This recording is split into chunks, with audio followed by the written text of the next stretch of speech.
us an hour of your time. I want to start by addressing the elephant in the room, sir. A lot of people did not think it was appropriate for you to be here today. You have pushed false claims about some of your rivals, from Nikki Haley to former President Barack Obama, saying that they were not born in the United States, which is not true. You have told 4 congresswomen of color who were American citizens to go back to where they came from. You have used words like animal and rabid to describe black district attorneys.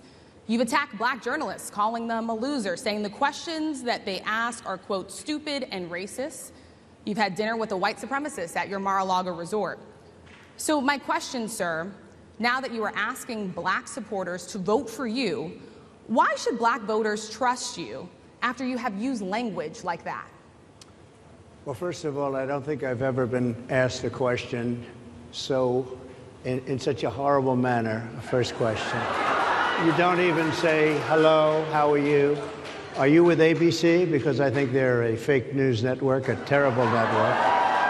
And I think it's disgraceful that I came here in good spirit. I love the black population of this country. I've done so much for the black population of this country, including employment, including opportunity zones with Senator Tim Scott of South Carolina, which is one of the greatest programs ever for black workers and black entrepreneurs.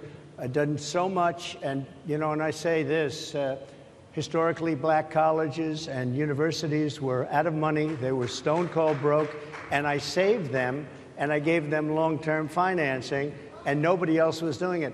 I think it's a very rude introduction. I don't know exactly why you would do something like that. And let me go a step further.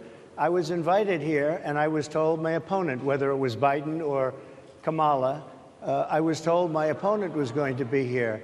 It turned out my opponent isn't here. You invited me under false pretense. And then you said, you can't do it with Zoom. Well, where's Zoom? She's going to do it with Zoom, and she's not coming. And then you were half an hour late. Just so we understand, I have too much respect for you to be late.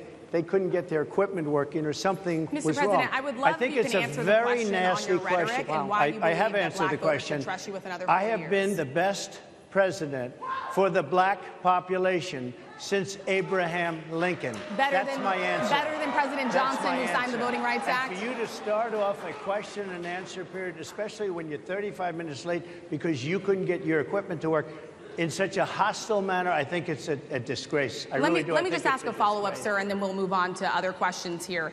Some of your own supporters, including Republicans, is a DEI hire, as some Republicans have said. I mean, I really don't know. Could be. There are some, and there are plenty. I know this lady right over there, Harris, is a fantastic person who just interviewed me at length.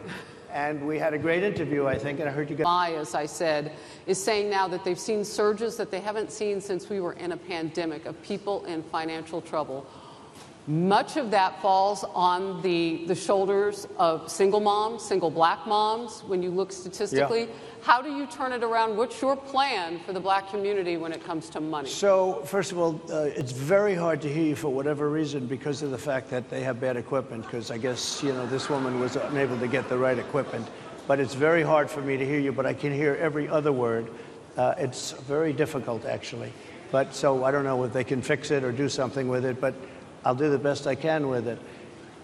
The inflation is absolutely destroying our middle class, our working class, virtually every class. Inflation is a disaster in our country.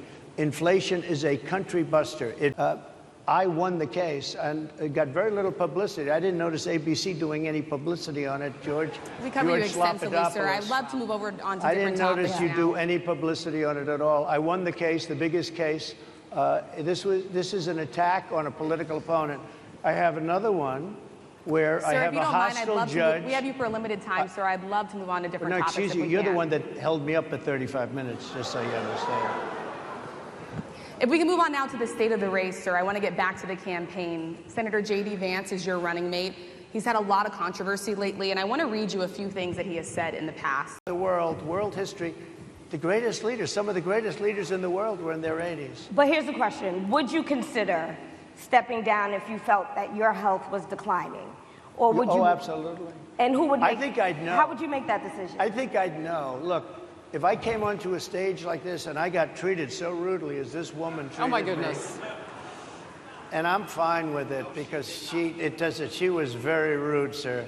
Very rude. That was a nasty, that wasn't a question. She Sir, didn't if ask you me can a answer the question. question. She gave a statement. That wasn't a question. I repeated If you your can answer the statement, sir, question. actually. You said you would. You would. Oh, make